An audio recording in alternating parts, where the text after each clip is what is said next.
ipapakita ko sa inyo ngayon. Isang puno ng prutas, ang daming bunga. Tingnan nyo, oh. Yan. Malapit na, malapit na. Yan, nakikita na. Madilim na.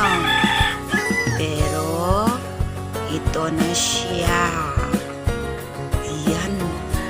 Ang daming bunga ng prutas na ito. Kilala nyo naman ito, diba? Daming gamit nito. Pwede nating gawing gulay. Pwede nating isalad. Pwede nating ihalo sa karne.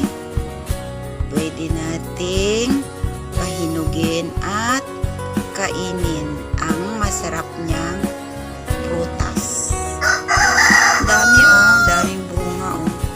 Sorry ha, kasi marami din manok, kaya maingay din ang manok. So kilala nyo ang prutas na ito, ano? Sa amin kasi ang tawag namin ito mangka.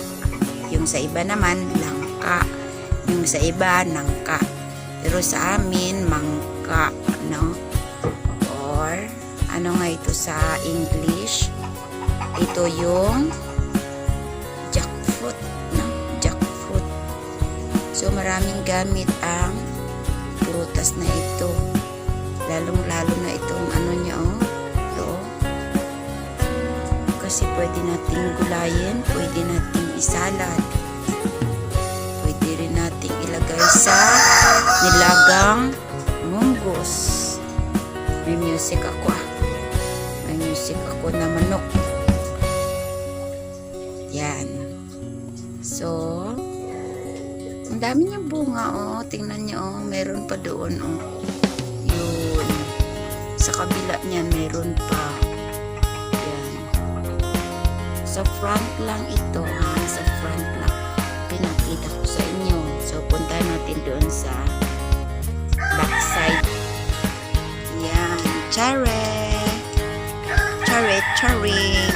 Yan. Daming bunga, ano. Backside na ito. Yan. Meron pa dito sa itaas. Yun, oh. Yun. Dalawa na sa itaas. Nasa baba niya yung malaki, oh. Yan. Tsaka dito. Yun. Nakaupo siya sa net. Tsaka ito. Ito. Yung sa ilalim. Dami niyang bunga. So, grasya. Ito, grasya. Kasi, kung gusto mong maggulay, so, kuha ka lang dyan. So, ang lalaki nila, oh. Yan. Nasa baba, oh. Malapit na yan mahinog kasi magulang na yan. Yan, oh. Doon, oh. Yan.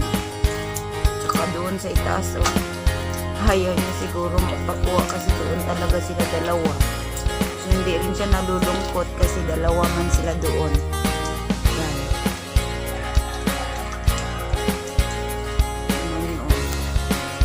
Yan, oh, may anak pa siya, oh, yung malaki, may anak din sa gilid niya. Yan. Ang dami nila, ang dami. Ano doon sa itaas, oh. Yan. Tsaka dito sa baba. Yan. Ikita nyo doon, oh, malalaki sila. Yan, dalawa sila dito sa baba. At saka merong mas malaki. Yan, oh. Yan ang pinakamalaki sa kanila. Dagdagan pa ng mga ganyan, oh. Yan. Nasa ilalim nila ako. Tsaka hindi ko na makikita yun doon. Na nakaupo. Meron pa yan doon sa kabila. Yun, oh. Yan ang aming grasya. Isang puno ng langka. Nahitik sa bunga. Yan. So, diba grasya yan? Grasya. Diba blessing? Diba? Okay. bababa na naman ako kasi meron din isang puno ng mangka dito. Tingnan nyo yan, no? Kita nyo? Yan. Yan siya, oh. Bari nyo kanina, ipinakita ko sa inyo. Iba yun. Iba na naman ito. Tingnan nyo, oh, may bunga siya. Anak ko, ang laki ng kanyang bunga. Dalawa lang sila. Oh, yun, ang isa maliit. Matagal na ang puno na ito ng nangka dito. Maganda ito igulay. Yung sinasabi nila na lanay. Lanay yung madali lang maluto. At saka malambot agad. Madali itong lumambot. Yung pinakita ko na isa kanina, iba rin yun. Ibang klaseng langka yun. Yan, oh. Matagal na ito. Nung bago pa lang kami dito sa sa aming bahay na ito, itinanim ko yan. Siguro hindi ako nagkakamali. Mga 10 years or more than 10 years na ito. Namamatay na sana ito noon, lalo na yung diba may time na nag-init yung El Nino. So muntik na itong namatay. Pero hindi ko lang pinutol. Usa lang siyang napuputol kasi siyempre matanda na yung kanyang ibang sanga.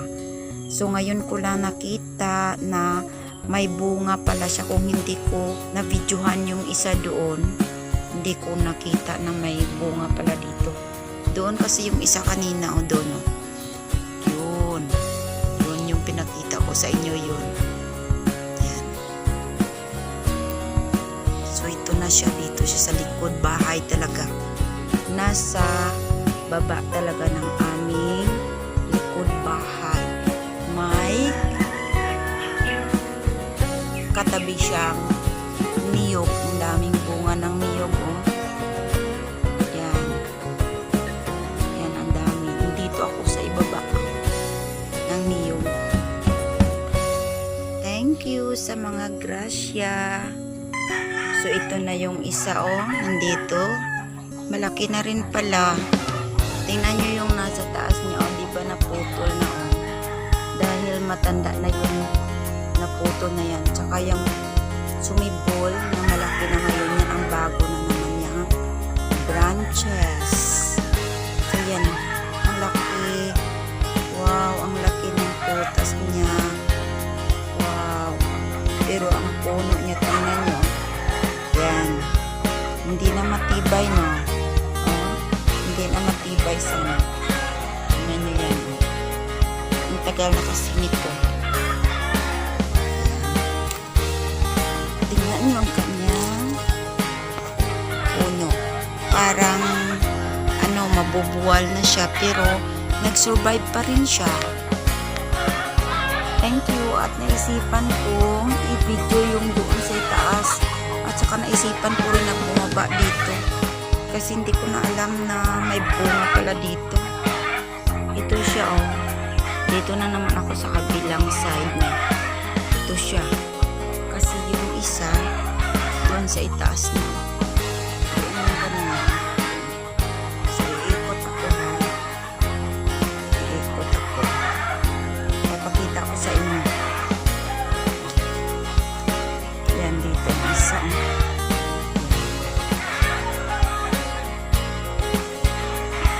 Isa. May kape dito.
yung aking mangustin.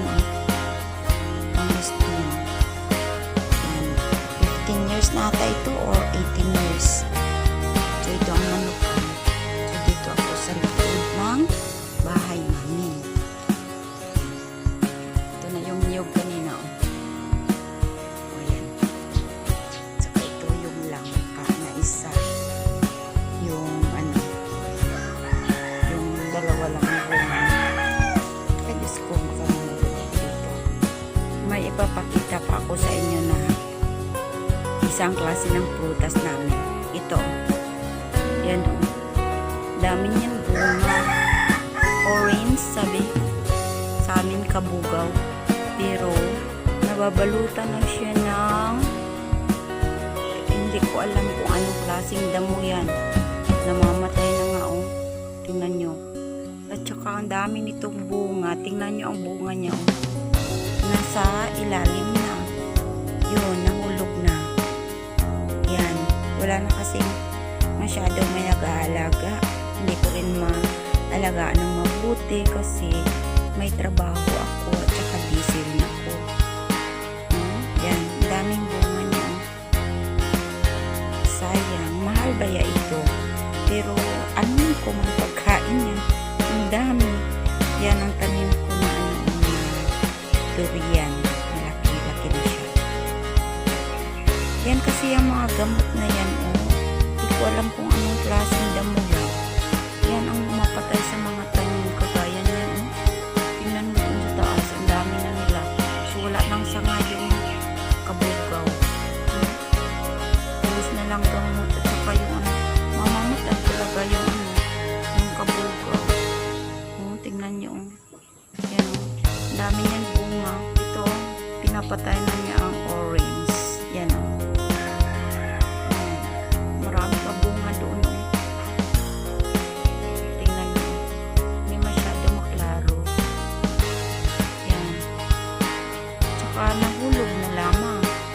Matamis pa ya ito. Yan, oh. Matamis yan sila. Ang daming prutas dito sa likod bahay namin. Pero hindi rin namin maubos-ubos ng kain. So, namin bigay na lang sa mga kapitbahay. Kasi anuhin mo man yan. Hindi mo man yan maubos ng kain. So, ito, marami na.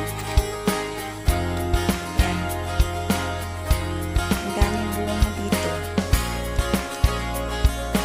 Doon pa sa ibaba.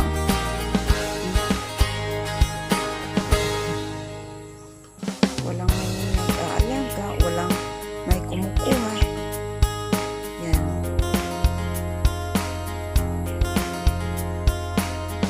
So, yun na yung langka kanina. Dalawa lang ang bunga. Yan din ang yun. Babalik ako dito sa unang video ko. Aakyat ako dito sa hagdan. Ay, naku, nakakatakot. Ayoko na lang. Bababa na lang ako. Baka mamaya mahulog pa ako eh. Diyos ko. Hi! Ito na, balik na ako dito. Yan. Thank you for watching. Kung nagustuhan mo ang aking video, subscribe mo naman ako. At kalimbangin mo ang bell para ma-notify din kita sa susunod ko na video. Hindi lamang bell, yung may all talaga, no? Para palagi tayong magkita-kita sa video ko. Thank you very much. God bless. Bye-bye.